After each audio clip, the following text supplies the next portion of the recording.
من حب عائشة لرسول الله صلى الله عليه وسلم وتوددها إليه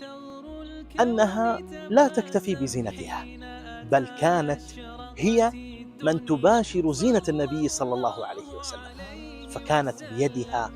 تطيب النبي صلى الله عليه وسلم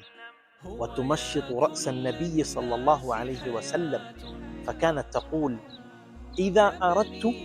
أن أفرق رأس رسول الله صلى الله عليه وسلم صدعت الفرق من يافوغه، أي من أعلى رأسه، ليكون الفرق جميلا متناسقا مع وجه النبي صلى الله عليه وسلم، وأرسل بناصيته بين عينيه، وهذا شيء من الزينة لرسول الله صلى الله عليه وسلم. وتقول رضي الله عنها: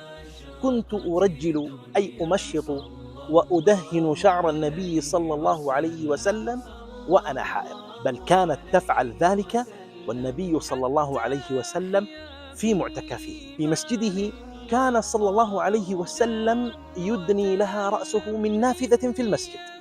وهي في حجرتها لترجله وتمشطه، ولا يخفى عليكم ما في ذلك من التواصل القلبي والعاطفي بين النبي صلى الله عليه وسلم وبين حبيبة قلبه رضي الله عنها. كونوا معنا على وسائل التواصل الاجتماعي، أتشرف في متابعتكم. في أمان. في قلب الرجل الأعظم وبه ثغر الكون تبسم حين أشرقت الدنيا صلى الله عليه وسلم.